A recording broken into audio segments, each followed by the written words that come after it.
इन खबर यूपी में आप सबका स्वागत है। मैं हूं हसीन अहमद। अतीक अहमद प्रयागराज का जो पूरा मामला चल रहा है, उस मामले के दौरान यहां पर कल 2 और गिरफ्तारियां की हैं उत्तर प्रदेश पुलिस ने। आपको बता दें कि जिन लोगों को गिरफ्तार किया गया है उनका नाम है दयाराम और दूसरे शख्स का नाम है शिवहरी अवस्थी। शिवहरी अवस्थी जो है वो बरेली जेल में गार्ड के तौर पर तैनात किए गए थे और आपको बता दें कि इन दोनों लोगों के ऊपर इल्जाम लग रहा है कि यहां पर इन्होंने अतीक अहमद के छोटे भाई, जो कि एक जमाने में विधायक रह चुके हैं, उनकी किस तरह से जेल में रहने के दौरान, जेल में कैद के दौरान यहां पर मुलाकात करवाने के लिए या उनको जो भी जरूरत के सामान मुहैया कराने थे उसको इस्तेमाल में लाने के लिए किस तरह से वहां पर मुहैया कराए गए हैं, इन्हीं तमाम बातों के ऊपर यहां पर इनको गिरफ्तार किया गया है। और जांच में ये चीजें निकलकर सामने आई हैं कि अतीक अहमद और उनके भाई जो खालिद अजीम की हम बात कर रहे हैं,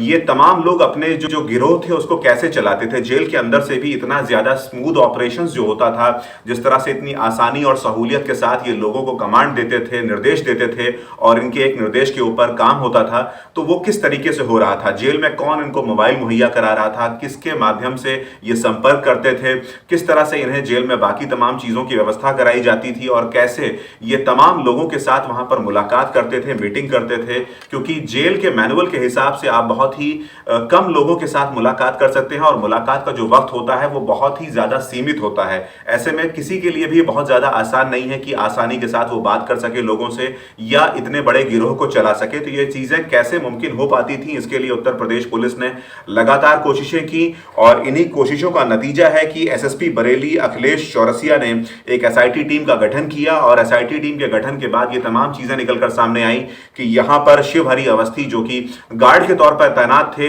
बरेली जेल में, इन्होंने लगातार मदद की है खालिद अजीम की। अतीक अहमद के छोटे भाई हैं, इनकी लगातार मदद की। और आपको बता दें कि 2005 में जिस तरह से राजू पाल, जो कि बहुजन समाज पार्टी के विधायक चुने गए थे, उनकी हत्या की गई थी, उसी की हत्या के मामले में इन्हें वहां पर कैद किया गया था। इस पूरे मामले में लगातार अतीक अहमद और उनके छोटे भाई के ऊपर इस पूरे मामले में गाज गिर रही थी और उसके बाद ये चीजें निकलकर सामने आ रही हैं। पुलिस ने लगातार इस पूरे मामले में तफ्तीश की है और उसके बाद ये तमाम चीजें वहां से निकलकर सामने आ रही हैं। अभी तक जो जांच की गई है एसआईटी की टीम के द्वारा, उसमें सबसे बड़ी बात निकलकर सामने आ रही है कि खालिद अजीम लगातार अपने साले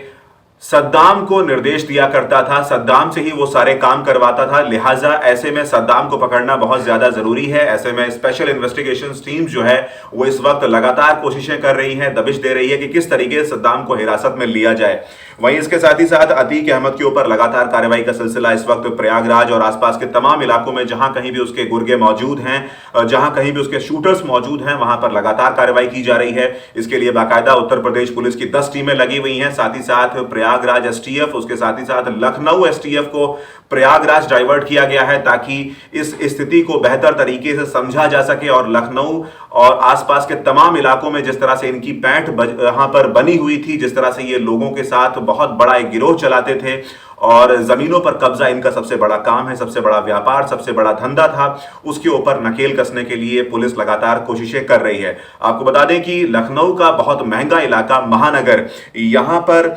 यूनिवर्सल अपार्टमेंट में जिस तरह से यहां पर अतीक का घर माना जाता है, इसको अतीक के जो परिचित हैं उनके नाम पर इस घर का पंजीकरण किया गया है। मालिकाना हक जो है वो अतीक अहमद के परिवार के लोगों के पास है यूनिवर्सल अपार्टमेंट के इस फ्लैट का, जो कि बहुत ही ज्यादा महंगा माना जाता है। महानगर के इलाके की बात की जा रही है आपसे। यहां पर 2 लग्जरी गाड़ियों को भी पुलिस ने जब्त किया था जब्ती की कार्रवाई के दौरान। तो इस तरह से नकेल कसी जा रही है और उन तमाम चीजों के ऊपर, उन तमाम मुद्दों के ऊपर इस वक्त उत्तर प्रदेश पुलिस कोशिशें करके जांच पड़ताल कर रही है कि वो कौन से जरिए थे जिसके जरिए इन लोगों ने इतने बड़े गिरोह को ऑपरेट किया। क्योंकि बताया जाता है कि अतीक अहमद के गिरोह में तकरीबन 140 से लेके 150 तक के शूटर्स मौजूद हैं, जो कि इसको पूरे राज्य के अंदर कहीं भी किसी भी तरह के गलत काम को करने के लिए सहूलियत देते हैं, आसानी देते हैं। इसके पास इतना बड़ा नेटवर्क है जो कि अपने आप में बहुत ज्यादा खतरनाक हो जाता है और पुलिस के लिए अब ये बहुत बड़ी चुनौती बनकर निकलकर सामने आ रहा है कि किस तरीके से इन लोगों को हिरासत में लिया जाए। और आपको इसी के साथ ये भी बता दें कि जब शूटर्स की जांच पड़ताल की जा रही थी, जैसा कि हम सभी लोग जानते हैं कि किस तरह से यहां पर विजय कुमार उर्फ उस्मान चौधरी का जो पूरा मामला है उनको एनकाउंटर किया गया है। 27 फरवरी की अगर हम बात करें तो यहां पर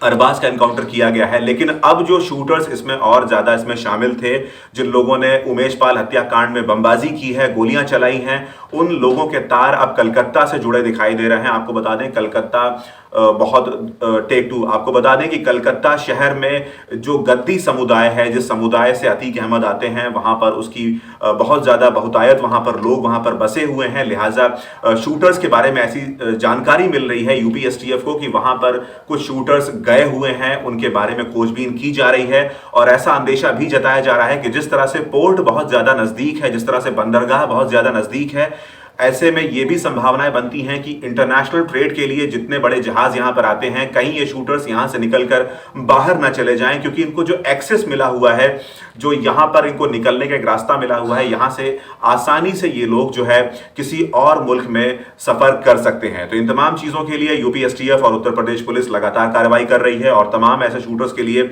इस वक्त कोशिशें की जा रही हैं कि कैसे उनके गुनाहों की सजा मिले और उन्हें सलाखों के पीछे भेजा जाए। ऐसी तमाम जानकारियों के लिए बने रहिए इन खबर यूपी के साथ।